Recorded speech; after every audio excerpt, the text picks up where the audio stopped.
Chapter 7. Man Friday. For 2 years, I never went anywhere without my gun. I felt lonely and afraid, and had many sleepless nights. One night, there was a very bad storm, and I thought I heard the sound of guns out at sea. The next morning, I looked out and saw a ship. It was lying on its side not far from the shore. Quickly, I put my little boat in the water and sailed out to it. There were 2 dead men on the ship, but no one alive. The bodies of the other sailors were lost in the sea. I took some clothes and tools, and also a box of Spanish gold and silver money. I was a rich man now, but what use was money to me?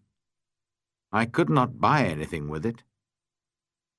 I wanted people, a friend, somebody to talk to, somebody who could help me escape from my island. One morning, I woke up and made a plan. I'll try to catch one of the prisoners of the wild men, I said to myself. He'll be happy to be alive, and perhaps he'll help me to escape. I watched day and night, but for 1.5 years there were no boats. Then one day, 5 boats came. There were about 30 men, and they had 2 prisoners.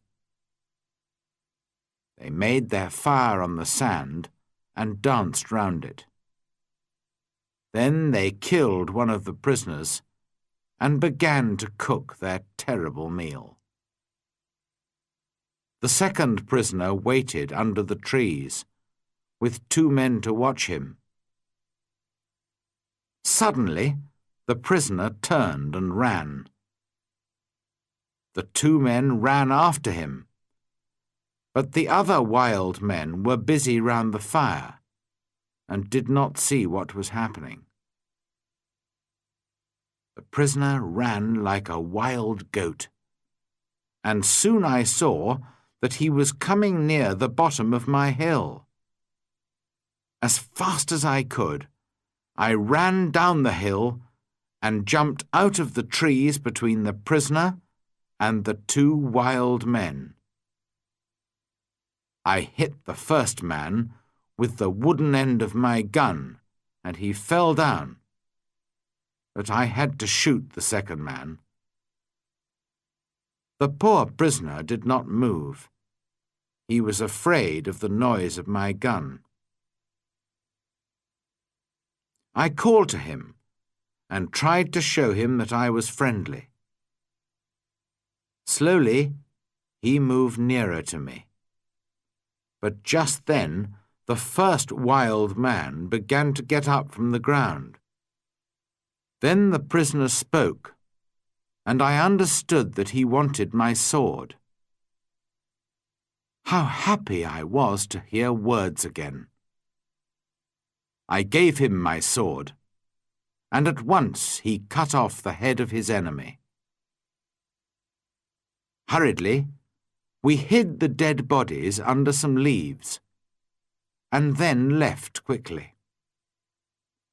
I took my prisoner to my secret cave on the other side of the island, and gave him food and drink. After that, he went to sleep. He was a fine young man, about 25 years old, tall and well built, with a kind face and a nice smile. He had a brown skin, black hair, bright eyes, and strong white teeth. I decided to give him the name of Man Friday, because I first saw him on a Friday. When he woke up in the morning, he ran out to me.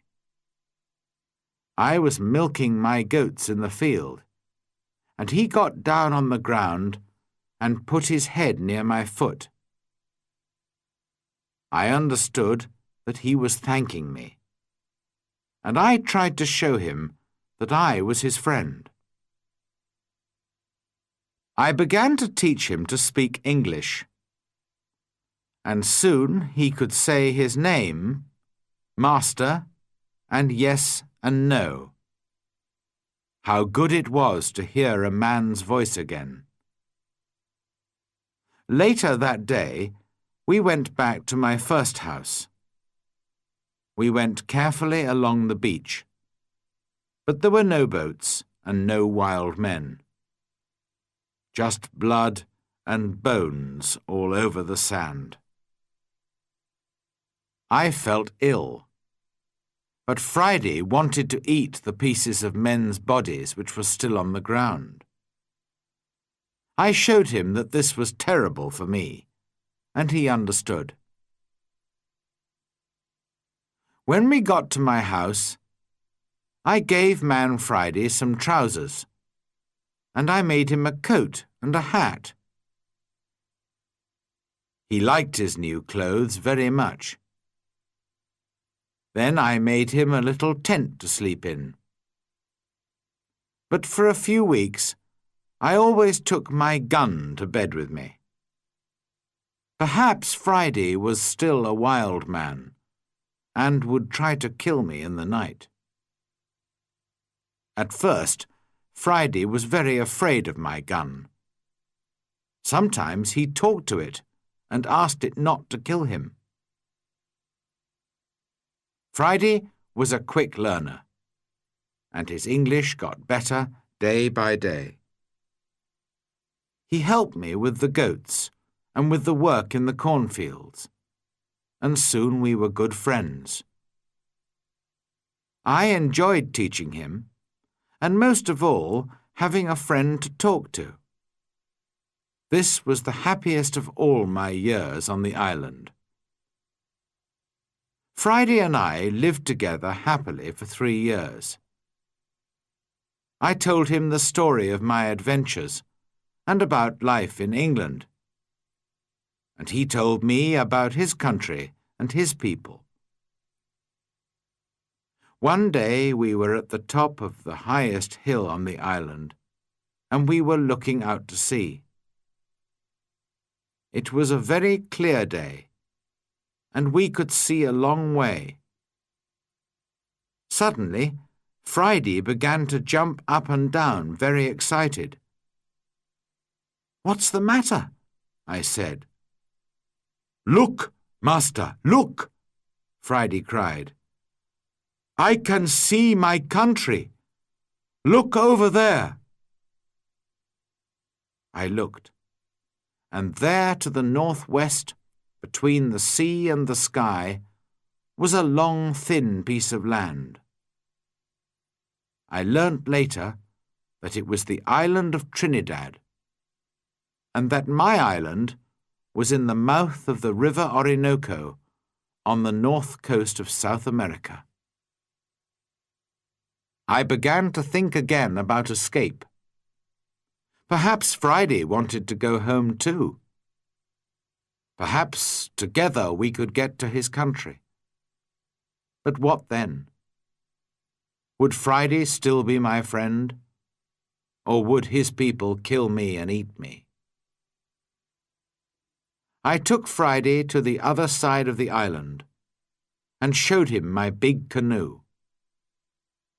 It still lay under the trees. It was very old now, and there were holes in the wood. "Could a boat like this sail to your country, Friday?" I asked him. "Oh, yes," he answered. "A boat like this can carry a lot of food and drink." "Then we'll make another canoe like it, and you can go home in it," I said. But Friday looked very unhappy. "Why are you angry with me?" he asked. "What have I done? Why do you want to send me home?" "But I thought you wanted to go home," I said. "Yes, but you must come with me. Kill me if you want, but don't send me away from you." Then I saw that Friday was a true friend, and so I agreed to go with him. We began work on the canoe at once. Friday chose the tree himself. He understood wood better than I did, and we cut it down. We worked hard, and in a month the boat was finished. 2 weeks later, it was in the sea, and we began to get ready for our long journey.